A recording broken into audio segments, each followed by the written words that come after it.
መቸም መብዛሕትኹም ጂሜይል ቦታ መሊኡኩም ኣሎ ማለት ዋላ ገዚእና ኣሎ እውን እቲ ዝገዛእናሉ ስቶሬጅ መሊኡና ኣሎ።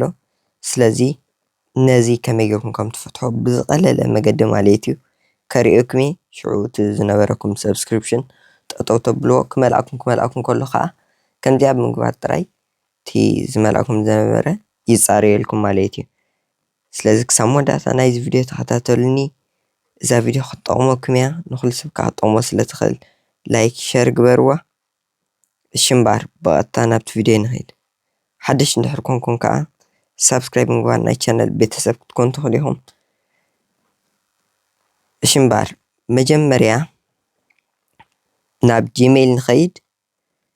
ናብ ጂሜይል ምስ ከድና ራእይዎ ኣብዚ ትሪእዎ ኣለኹም ዳርጋ ከማን ነቲ ከሪአኩም ዝደለኹ ነገር ጥዕምለይ ኣሎ ኣብዚ ምክንያቱ እናተይ ኣጋጣሚ መሊኣ ኣላ። ስለዚ ይሰርሕ ዲሰርሕን እውን ኣብዚ ከሪአኩም እየ። ኣነ ከም ዝሰርሕ ስለ ዝፈልጦ ግን ንዓኹም ንመረጋገፂ እውን ብሓንሳብ ክንሪኦ ኢና ክንደይ ጎዲሉ ክንደይ ኣይጎደለን ዝብል ማለት እዩ። ሶ ከምዚ ትሪእዎ ዘለኹም ኣብዚ ቀይሕ ምልክት ኣምፂለይ ኣሎ ኣብዚኣ ይሃርም። ኣብኣ ምስ ሃረምኩም ትሪእዎ ኣለኹም ኣብዚ ማኔጅ ስቶሬጅ ዝብል ኣብዛ ማኔጅ ዩር ጎግል ኣካውንት ኢና ግን ንሕና ንሃርም። እዚ ብናይ ፕራይቬሲ ምክንያት ክሽፍኖ እየ ግን ማኔጅ ዩር ጎግል ኣካውንት ትብል ኣላ ኣብ ናኩም እዚ ከዓ ምልክት ትገብረሉ እየ። ሶ ኣብዚኣ ትሃርሙ። ኣብኣ ምስ ሃረምኩም ንታሕቲ ትኸዱ ታሕቲ ትኸዱ ብድሕሪ ኣብዚኣ ትሪእዎ ኣለኹም ዳታ ኤንድ ፕራይቬሲ ትብል ዘላ ዘይገርም የስምረላ ኣለኹ መታን ክትሪእዋ ኢለ ኣብኣ ትሃርሙ ማለት እዩ። ኣብኣ ምስ ሃረምኩማ ንታሕቲ ስክሮል ትገብሩ ክሳብ ኮንተንት ሴቭድ ፍሮም ጎግል ሰርቪስስ ዝብል ትሪእዎ ኣለኹም ኣብዚ ሰመሪ ኦፍ ዩር ሰርቪስስ ኢን ዴታ ዝብል ዘሎ ኣብኡ ትሃርሙ ማለት እዩ። ኣብኡ ምስ ሃረምኩም ኣብዚ የሪአኩም እዩ። እዚ ኮና እንድልና ዘለና ዩቲዩብ ኣሎ ጂሜይል ኣሎ። ሶ ንታሕቲ ስክሮል ንገብር ክሳብ ሓንቲ ፎቶስ ትበሃል ንረክብ። ትሪእዎ ኣለኹም ፎቶስ ትብል መፅያትና ኣላ ኣብዚ ፎቶስ ትብል ዘላ ማለት እዩ። ከም ትሪእዎ ዘለኹም 2000 ፎቶስ ትብለና ኣሎ። ስለዚ ኣብኣ ንጥውዖ። ኣብኣ ምስ ፀወቕና እዚ እውን ክሽፉነ ጥራይ you're out of storage get more storage or manage storage ይብለና ኣሎ። ማኔጅ ስቶሬጅ ይብለና ኣሎ እንታይ ማለት እዩ ቦታ ስለ ዘይብልካ ወይ ግዛእ ወይ ከዓ ባዕልኻ ደምስሶ ወይ ከዓ ዳሓንቲ ሎማዓንቲ ዘሪአኩም ቴክኒክ ስለ ዘላ ተኸታተሉ ንስእልኩም። ሶ ኣብዛ ማኔጅ ስቶሬጅ ትብል ዘላ ኣብዚኣ ትሃርምዋ። ንታሕቲ ስክሮል ገለ ከይገበርኩም ኣብዚኣ ትሃርምዋ ማለት እዩ። ናብታ ቦታ እያ ትወስደና። ሶ ንታሕቲ ስክሮል ትገብሩ ምሽ ትሪእዎ ኣለኹም ኣብዚ ኮንቨርት ኤግዚስቲንግ ፎቶስ ኤንድ ቪዲዮስ ቱ ስቶሬጅ ሴቨር እንታይ ይብለና ኣሎ መታን ስቶሬጅ ሴቭ ንክትገብር መታን ቦታ ንክትዕቅብ ነቲ ዝነበረካ ስእልታትን ቪድዮታትን ከም ዝንእስ ግበሮ ማለት ድሓን ከሪአኩም እየ።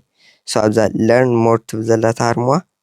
ድሕሪኡ ኣብዚ ራእይዎ I understand that compressing my existing photos and videos cannot be undone ይብለና ኣሎ።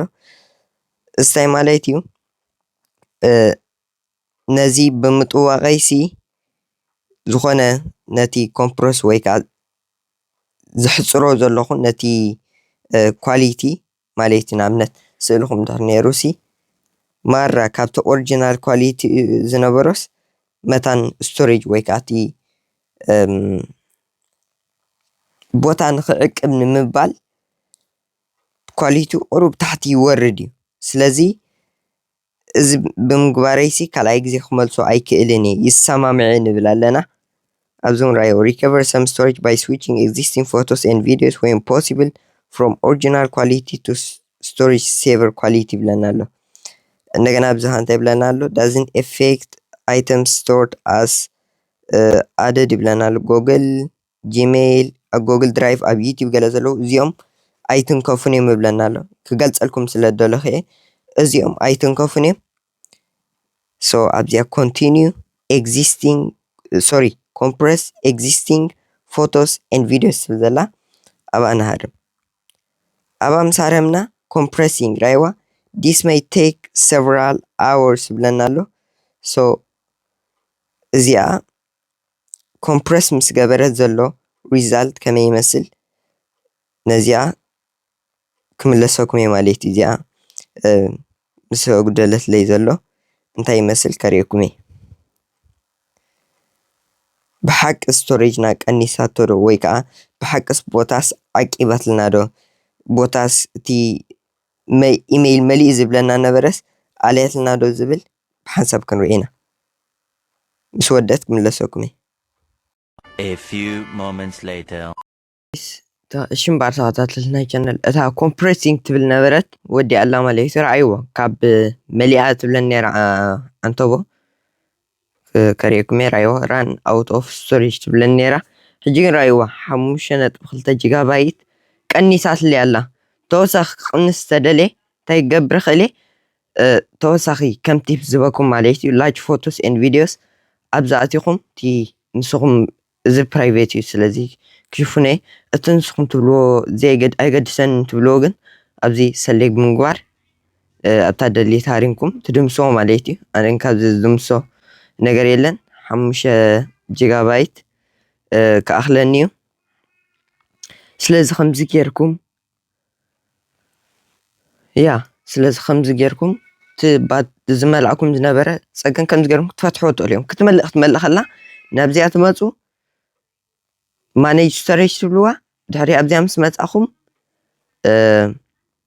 ኣብታ ኮምፕሬሲንግ ትብል ዘላ ታርማ ድሕሪኡ it may take several hours ክትብለኩም እያ ከምዛ ሕጂ ዝገበርናዮ ማለት እዩ በቃ ረኣይዎ ከማን ሕጂ ቀኒስልና ኣሎ ስለዚ ዝኾነ ኢሜይል ተሰዳዲደ ክሰርሓለይ ዝኾነ ኢሜይል እንታይ ፀገም መሲልኩም ድሕሪ መሊኣታ ኢሜይል ወላ ካብ ሓላፊኹም ዝመፀኩም ኢሜይል ወላ ካብ ኣልዲ ዝመፀኩም ኢሜይል ወላ ካብ ናይ ድኳናት ዝኾነ ዝተመዝግብኩምሞ ኢሜይል ኣይመፀኩምኒ ጠጠው እዩ ዝብል ወላ ንስራሕ ኣፕላይ ጌርኩም እንድሕር ኮንኩም ናይ ስራሕ መልሲ ክህቡኩም እንድሕር ኮይኖም ኣይመፀኩምኒ እንድሕር መሊኣ ማለት እዩ ሕጂ ግን እኹል ቦታ ኣለዋ ክትመልኣኩም ከላ ከምዛ ዝብልኩም ተረሲዕኩም ኣበይ ከም ጥዎ ነዛ ቪድዮ ይረኣይዋ ነዛ ቪድዮ እናተኸታተልኩም ከምዚ ጌርኩም ባትሪኹም ከምዚ ጌርኩም ናሕኩም ስቶሬጅ ክትዕቅቡ ትኽእሉ ኢኹም